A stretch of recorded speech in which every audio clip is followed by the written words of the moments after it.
पूरी दुनिया का सबसे शक्तिशाली साम्राज्य का सम्राट व्यक्ति था मार्कस ऑरेलियस। आज से लगभग 2000 साल पहले लिखा गया उनका ये निजी जर्नल आज भी लाखों लोगों की जिंदगी बदल रहा है। उनकी सीख स्टोइसिज्म और उपनिषदों की कई शिक्षाओं से मेल खाती है। आइए मानसिक स्वतंत्रता के उस मार्ग पर चलना शुरू करते हैं जिसने सम्राट को भी स्वयं का विद्यार्थी बना दिया। हमारा ये मन ही बंधन का कारण है और ये मन ही मुक्ति का। आइए समझते हैं कैसे। लेसन नंबर 1, दुनिया को जीतने से पहले खुद को जीतना पड़ता है। Means control what you can. Daily life में भी हमारा कोई ज़्यादा खास नियंत्रण नहीं होता। मार्कस ऑरेलियस कहते हैं you have power over your mind not outside events. लेकिन हम क्या करते हैं, हम इसका उल्टा करते हैं। हर मौसम बदलना चाहता है, लोग को बदलना चाहते हैं, परिस्थितियों को बदलना चाहते हैं, लेकिन खुद को हम बदलना नहीं चाहते क्योंकि काफ़ी टफ होता है ना। यूनिवर्सिटी ऑफ कैलिफोर्निया की नई स्टडीज़ ने दिखाया है कि क्रॉनिक स्ट्रेस का बड़ा कारण उन चीज़ों पर मानसिक ऊर्जा खर्च करना है जो हमारे नियंत्रण में है ही नहीं। जिन लोगों ने सर्कल ऑफ कंट्रोल माइंडसेट अपनाया उनमें एंग्जाइटी और स्ट्रेस लेवल सिग्निफिकेंटली कम पाए गए। मन एवं मनुष्याणाम कारणम बंध मोक्षयो। यदि हम परिस्थितियों का दास बन जाएं, बंधन। यदि हम मन परिस्थितियों का निरीक्षक बन जाए, मुक्ति। स्टोइसिज्म हमें यह नहीं सिखाता कि भावनाएं मत रखो, वह सिखाता है कि अपनी ऊर्जा वहां लगाओ जहां उसका प्रभाव पड़ सकता है। Focus on control and inner freedom. Lesson number 2, our thoughts shapes our reality. क्योंकि हम जैसा जैसा बार बार सोचते हैं वैसे ही हम धीरे धीरे बनने लगते हैं। न्यूरोसाइंस में एक कॉन्सेप्ट है न्यूरोप्लास्टिसिटी। हमारा दिमाग स्थायी नहीं है, वह बदलता रहता है। जो विचार हम बार बार सोचते हैं वही न्यूरल पाथवेज मजबूत हो जाते हैं। यानी अगर आप रोज़ शिकायत करेंगे तो आपका ब्रेन शिकायत करने में एक्सपर्ट हो जाएगा।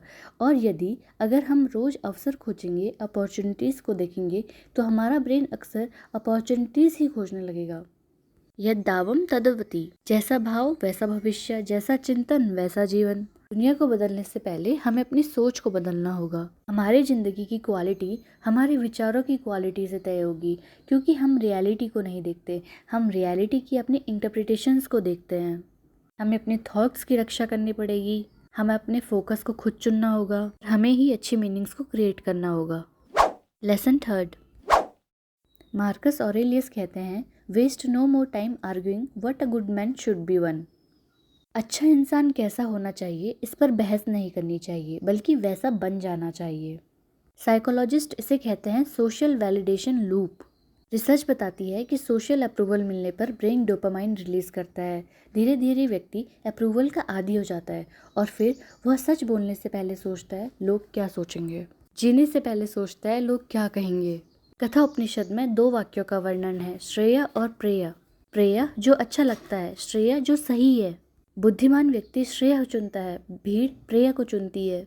जब आप हर किसी को खुश करने की कोशिश करते हैं तो अंत में खुद को खो देते हैं। क्योंकि 2 मालिकों की सेवा नहीं की जा सकती, ट्रुथ और अप्रूवल। आपको एक चुनना होगा। चुनिए अपना सच। Lesson 4, according to Aurelius, whatever comes to you woven in the pattern of your destiny। जो कुछ भी जीवन में आता है उसे पहले स्वीकार करो, क्योंकि रियलिटी से लड़कर कोई नहीं जीतता। साइकोलॉजी में इसे कहते हैं रेडिकल एक्सेप्टेंस।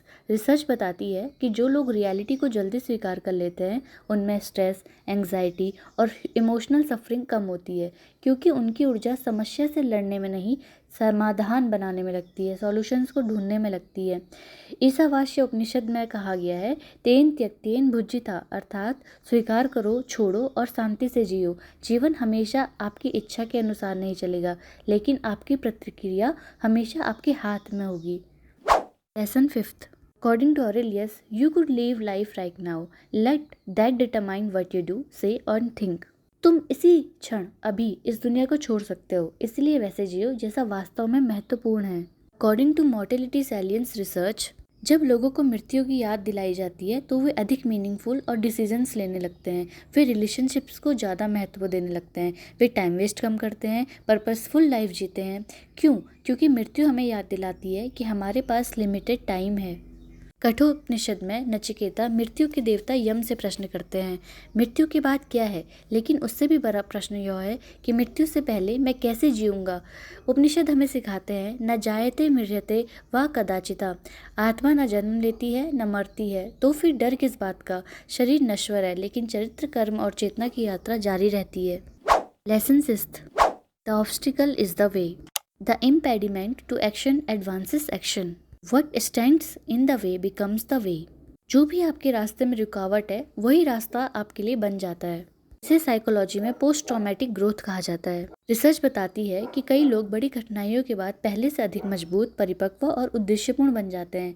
कई एंटरप्रेन्योर्स की सफलता, कई एथलीट्स की मानसिक शक्ति, कई लीडर्स की विजडम उनकी कठिनाइयों से ही पैदा हुई है।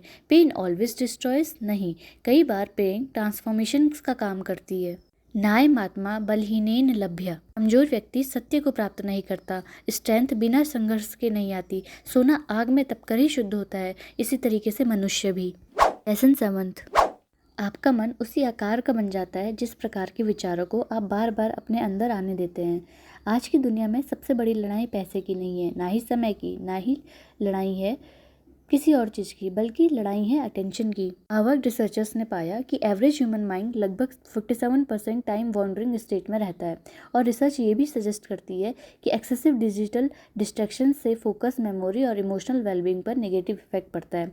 मतलब अगर आप अपने माइंड को प्रोटेक्ट नहीं करेंगे तो दुनिया उसे ऑटोमेटिक प्रोग्राम मोड में डाल देगी।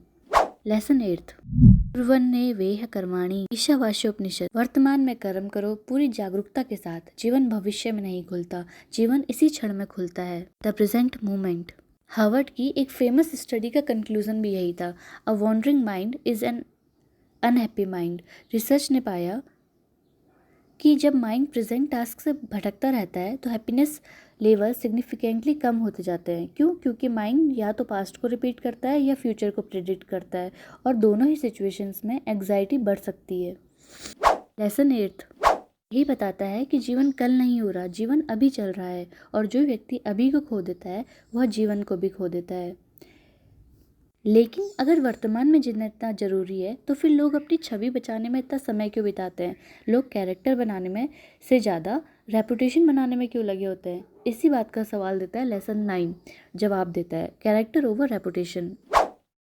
Lesson 9, according to Aurelius, be tolerant with others and strict with yourself. दूसरों के प्रति उदार रहो लेकिन अपने चरित्र के प्रति कठोर बनो। साइकोलॉजी में से इंप्रेशन मैनेजमेंट कहा जाता है। रिसर्च बताती है कि जो लोग लगातार दूसरों की राय को मैनेज करने की कोशिश करते हैं उनमें स्ट्रेस, एग्जाइटी और सेल्फ डाउट ज़्यादा होता है। क्यों? क्योंकि इमेज को मेंटेन करना पड़ता है, लेकिन कैरेक्टर अंदर से आता है। सत्यम वदम धर्मम चरम, सत्य बोलो, धर्म का पालन करो, और लोग क्या सोचेंगे इसकी चिंता मत करो, सत्य के अनुसार ही जियो। Lesson 10, very little is needed to make a happy life. सुखी जीवन के लिए बहुत कम चाहिए। पॉजिटिव साइकोलॉजी बताती है कि एक लेवल के बाद इनकम बढ़ने से हैप्पीनेस नहीं बढ़ती, जितनी मीनिंगफुल रिलेशनशिप्स, ग्रेटिट्यूड, पर्पस और मेंटल पीस से बढ़ती है। यानी लॉन्ग टर्म हैप्पीनेस का स्रोत बाहर कम है, अंदर ज़्यादा। छांदोग्य उपनिषद का एक महान वाक्य है, तत्वमसि, अर्थात जिस सत्य को तुम बाहर खोज रहे हो वह तुम्हारे अंदर स्वयं मौजूद है और बाहर नहीं। अहम ब्रह्मास्मि, अर्थात मैं पूर्ण हूँ। उपनिषद हमें कमी का नहीं बल्कि पूर्णता का दर्शन देते हैं। मार्कस ऑरेलियस भी यही सिखाते हैं कि शांति बाहर नहीं मिलेगी, शांति भीतर पैदा करनी होगी। जिस व्यक्ति ने अपने मन में शांति बना ली उससे अमीर व्यक्ति दुनिया में बहुत कम है, या शायद हो ही ना। पूरी बुक को समेटे तो ये पता चलेगा कि दुनिया को नियंत्रित करने की कोशिश नहीं बल्कि खुद को नियंत्रण करना सीखना होगा।